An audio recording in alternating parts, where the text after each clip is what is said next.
नमस्कार सर। सत्साई जी। सर आपका क्या नाम है? मेरा नाम बादर दास है। मैं रुद्रप्रयाग जिले से आया हूँ। केदारनाथ के नज़दीक मेरा घर पड़ता है और उत्तराखंड से रहने वाला। सर आप क्या काम करते हैं?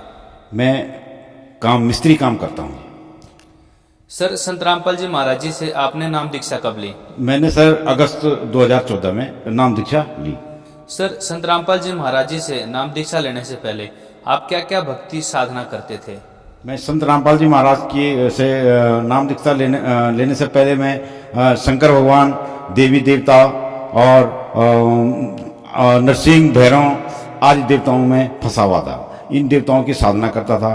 दुर्गा की मैं बचपन से, शादी से पहले मैंने दुर्गा की बहुत भक्ति करी और कम से कम 5 साल मैंने जो है दुर्गा के मंदिर में कंटिन्यूस 4 बजे अपने नित्य नियम के आधार पर जो है नहा धो करके वहाँ पर मैं मैक लगाता था और दुर्गा की आरतियाँ लगाता था और कई सालों से तक मैंने वो भक्ति करी। केदारनाथ में भी मजदूरी भी करता था, वहाँ भक्ति भी करता था और कई सालों तक केदारनाथ में रहा। सर केदारनाथ में आपने कितने साल तक भक्ति की? केदारनाथ में मैं कम से कम 6-7 साल कंटिन्यूस गया। जब केदारनाथ में त्रासदी आई उसके बाद हमारी तुरंत पट खुलने से पहले ही वहाँ ड्यूटी लग गई। किसी ठेकेदार के साथ हम चले गए। जब मैं केदारनाथ में त्रासदी की बात काम करने के लिए गया तो वहाँ पर देखा तो नरकंकाल बहुत सारे पड़े हुए थे हैं। किसी की तो चोटी उखड़ करके, पूरा शरीर से उखड़ करके वहाँ पर पड़ा हुआ था। हमने उसको उठाया और उसको दफनाया। तब मेरे को लगा कि ये कैसा मोक्ष धाम है, जिस मोक्ष धाम से लोग मोक्ष के लिए आए थे और उनको मृत्यु को प्राप्त हो गए। घर से खुशियां लेके आए थे कि लेकर के जाएंगे भगवान से और जाकर के पता ही नहीं चला कब वो चले गए। तो हमारी वहाँ से जो है साधना, वहाँ से मन जो है वहाँ से हट गया और ये लगा कि ये शास्त्र विरुद्ध साधना है। जब केदारनाथ में मैंने देखा कि इतने लाखों श्रद्धालु लोग जो है अपने मोक्ष कराने के लिए केदारनाथ में आते हैं तो मैंने अपने मन में जो है बहुत गहरा मंथन किया कि जब केदारनाथ में आकर के मोक्ष होता तो इतने लोग कैसे मर गए। तो इस विचार से जो है तो मैंने अपने मन को बनाया कि ये साधना जो है ठीक नहीं है, ये साधना ठीक नहीं है। और जो भक्त लोग बेचारे छोटे बड़े बूढ़े बेचारे वहाँ पर मर गए हैं और मोक्ष के लिए आए थे तो मर गए। तो इस कारण से जो है वो मेरा मन वहाँ से जो है हट गया। सर अभी आपने बताया कि आप उत्तराखंड के देवी देवताओं की पूजा करते थे, आप ब्रह्मा विष्णु महेश की पूजा करते थे, आप देवी की पूजा करते थे, फिर आप केदार धाम में काम भी करते थे और वहाँ पे आप पूजा भी करते थे। ये सब पूजा करने से आपको क्या कोई लाभ हुआ? सर जी, मैंने कई सालों तक ये साधना करी, इन देवी देवताओं की पूजा करी, जिससे कि मुझे लाभ के बजाय हानियाँ हुई। मेरे परिवार में हमेशा कलेश रहता था। मैं केदारनाथ से आता था, पैसे कमा के आता था, रास्ते में आकर के दारू पी के घर जाता था और अपनी पत्नी से हमेशा कलेश रहता था। 5-5, 6-6 दिनों तक हम खाना भी नहीं खाते थे। तो फर्स्ट में जब मैं दुर्गा की पूजा करता था तो दुर्गा की साधना करने पे दुर्गा ने मुझे जो है लाभ के बजाय दुख ही दिए। ऐसा दुख दिया कि मैं जो मैंने अपने लिए कुछ बनाया था संसार में अपने काम चलाने के लिए, वो मेरे से छीन लिया। और मैं दारू पी करके लोगों से झगड़ा करना और गाली गलौज करना, गांव में मैं सब बदनाम था। तो इस देवी देवताओं से मुझे लाभ के बजाय बिल्कुल कोई लाभ नहीं, हानियाँ हुई और घर में कलेश रहता था। पत्नी जो है बहुत ज़्यादा बीमार रहती थी, उसको हर वक्त सिरदर्द रहता था। सिरदर्द रहने के बाद जो है वो कभी हमेशा खाना नहीं बना पाती थी। मैं इतना दुखी था कि हॉस्पिटलों में चक्कर काटते रहता था। श्रीनगर में कभी 15 दिन भर्ती रहना, कभी 1 महीना भर्ती रहना, फिर दवाई लेकर के जाना, घर में 2-4 दिन फिर ठीक रहना, फिर यहाँ आ जाना। उसके बाद इन दवाइयों से फिर उसको एकदम से बस प्रॉब्लम हो गया, एक साइड उसका सुन हो गया था। जिस सुन होने से जो है फिर हम गांव में अपने देवी देवताओं पे आश्रित हो गए कि भाई ये देवी देवता हमारे पर लगे होंगे। नरसिंह, भैरव, उसकी पूजा करी। उसकी पूजा करने के बाद उस पर बलियाँ मारी कि ठीक हो जाएगी, लेकिन नहीं, उससे भी और ज़्यादा बीमार हो गई। फिर फिर हॉस्पिटल आया, हॉस्पिटल में भी 1 साल तक इलाज चला। उसके बाद वो जो है दवाई खाने के बाद जो है फिर उसके हाथ पैर जो है सुन्न होने लगे।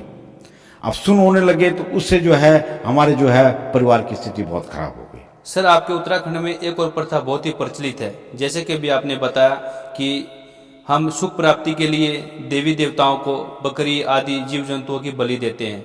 तो सर, बलि देने से क्या हमें लाभ प्राप्त हो सकते हैं? शास्त्र के विरुद्ध जब हम भक्ति कर रहे थे, ग्रंथ कथाओं के आधार पे हमें ज्ञान नहीं था, तो हम लोग जो है भोली आत्मा जो है इन झूठे गुरुओं के चक्कर में पड़ कर जो है बलियों को जो है मारते हैं। और पंडित कहते हैं कि भाई बकरा लाओ तुम्हारा ठीक हो जाएगा। इस कारण से जो है अनजाने लोग जो है हम उसमें उसी में फंसे रहते थे और उसके उन बकरों को मार करके अपने को ठीक करने के बजाय और दुखी हो जाते। सर, फिर आप संत रामपाल जी महाराज जी के शरण में कैसे आए? जब मुझे एक भगत हरिंद्र दास जी से एक ज्ञान गंगा पुस्तक मिली और उन्होंने मुझे सदगुरुदेव रामपाल जी महाराज जी के विषय में जो है वो बताया और ज्ञान गंगा पुस्तक मुझे दी और मैंने 1 महीने उसको पढ़ा और मैं तुरंत जो है बरवाला जाने की तैयारी करने लगा। तब तक संजय दास जी भगत जी हैं, उन्होंने जो है मुझे समझाया कि भगत जी देखा देखी गुरु शिष्य बन गई किया ने तब तो विचारा है, गुरु और शिष्य के दोनों के सिर में ठोके काल बंजारा। तो उन्होंने मुझे समझाया। मैंने कहा देखो भगत जी, ये सदगुरु रामपाल जी महाराज जो ज्ञान बता रहे हैं ये सत्य ज्ञान है, ये शास्त्र के अनुकूल ज्ञान है और मैं समझ गया हूँ, मैं ये ज्ञान जो है सच्चा ज्ञान है, मुझे जाना है। उन्होंने मुझे जो है तुरंत टिकट बुक किए। मैं पूरी फैमिली जो है सदगुरु रामपाल जी महाराज की शरण में गया और नाम लिया। सर, आप देवी देवता भैरव भूत की पूजा करते थे, केदारनाथ पे जाते थे, फिर आप संत रामपाल जी महाराज जी के शरण में आए। तो सर, ये जो आप पहले भक्ति साधना कर रहे थे, ये भक्ति साधना छोड़ने से क्या आपको कोई हानि हुई? नहीं जी, मुझे ये भक्ति साधना छोड़ने से हानि कुछ नहीं हुई। मेरे घर के अगल बगल भूत भैरवों के मंदिर बना रखे हैं, मेरे बगल पड़ोसी अगल बगल, लेकिन परमात्मा सतगुरुदेव रामपाल जी महाराज के नाम स्मरण करने से ही भूत भैरव हमें कोई हानि नहीं पहुंचा सकते। मेरी पत्नी को एक साइड में जो है सुन्न हो जाता था, जिससे कि मैं काफ़ी हॉस्पिटलों के चक्कर मारता था, 2-4 दिन ठीक हो जाते थे, फिर उसके बाद जो है फिर दवाएं लेनी पड़ती थी। ऐसे करते मैं कई 3-4 साल तक जो है दवाइयों के चक्करों में पड़ता रहा। लेकिन जब परमात्मा के शरण में आया तो परमात्मा की नाम दान लेने के बाद जगत गुरु तत्वदर्शी संत रामपाल जी महाराज जी की कृपा से मेरी पत्नी की एक साइड की बीमारी जिस दिन नाम दान लिया उसी दिन से खत्म हो गई और तब से अब तक हम दवाई कुछ नहीं लेते। मुझे इतनी खांसी होती थी, मैं जो है बगैर दवाई के 1 मिनट भी मुझे खांसी बंद नहीं होती थी। मैं कम से कम एक दिन में 3 मंडल बीड़ी पीता था, दारू पीता था, इतना पीता था कि मेरे परिवार में कलेश हमेशा होता रहता था। जगत गुरु तत्वदर्शी संत रामपाल जी महाराज जी की चरण में आने के बाद मेरी एक दिन में मैंने पता नहीं कितने प्रयास किए, कितने देवताओं से मैंने मन्नत मांगी कि हे मालिक मेरी बीड़ी छोड़वा दो, मेरा घर बर्बाद हो गया। लेकिन मालिक किसी देवी देवता ने मेरे पर ये कृपा नहीं करी। लेकिन जब मैं परमात्मा की शरण में गया, बरवाला तक मैंने अपनी जेब में बीड़ी रखी। भक्त लोग जो मेरे साथ गए थे, हरेंद्र भगत जी, उन्होंने कहा कि भगत जी तुम्हारे बस का नहीं। लेकिन मालिक की दया, जब मैं अंदर गया, जब मैं 3 दिन रहने के बाद जब मैं बाहर आया, मैं सोचता था मैं दुनिया में सब कुछ छोड़ सकता हूं, मैं बीड़ी सिगरेट नहीं छोड़ सकता। लेकिन जगत गुरु तत्वदर्शी संत रामपाल जी महाराज जी की कृपा से आज मैं बीड़ी पीना तो छोड़ करके मैं बीड़ी को हाथ लगाने तक भी बहुत घृणा करता हूं। और जो लोग मेरे सामने भी पीते भी हैं, मैं उनसे कहीं दूर हो जाता हूं। तो मैं दारू में, बीड़ी, भांग और दारू में बहुत शाम को जो है डेली 1 बोतल पीता था। तत्वदर्शी संत रामपाल जी महाराज से नाम उपदेश लिया, तब से दारू तो क्या, हम हाथ तक, और परिवार में कोई रिश्तेदार भी अगर ऐसा आता है, तब से मेरे घर में ऐसा दारू पीने वाला रिश्तेदार कोई नहीं आता है कि बोला कि वहाँ तो भाई वो तो बोतल पे हाथ में लगाना। भाई तो परमात्मा की कृपा से जो है आज मैं नशा मुक्त हूँ। सर, संत रामपाल जी महाराज जी से आपने जब नाम दीक्षा ली, नाम दीक्षा लेने के बाद आपका नशा छूट गया, सर ये कैसे संभव हुआ? जगत गुरु तत्वदर्शी संत रामपाल जी महाराज शास्त्र के अनुकूल ज्ञान देते हैं। वो परमात्मा धरती पे आए हैं और सतगुरु रामपाल जी महाराज जो मंत्र देते हैं, वो मंत्रों में इतनी बड़ी शक्ति है कि कोई भी नशा है वो छोड़ सकता है और अपने जीवन को जो है सफल बना सकता है। सर, अभी आपने बताया कि आप नशा करते थे और आपने बहुत ज़्यादा कोशिश की नशा छोड़ने की, लेकिन नशा छोड़ नहीं पा रहे थे। लेकिन जब संत रामपाल जी महाराज जी के शरण में आए तो आपने नशा छोड़ दिया। लेकिन आज के समय में बहुत सारे ऐसे लोग हैं जो नशा करते हैं और नशा छोड़ना चाहते हैं, लेकिन नशा नहीं छोड़ पाते हैं, जिससे देश का भविष्य खराब हो रहा है। तो संत रामपाल जी महाराज देश के भविष्य को सुधारने में क्या योगदान दे सकते हैं? सर जी, जैसे मैं नशे से खत्म मेरा परिवार जूझ रहा था, ऐसे मेरे भक्त लोग, लाखों भक्त लोग हैं जिनकी स्थिति भी ऐसी थी।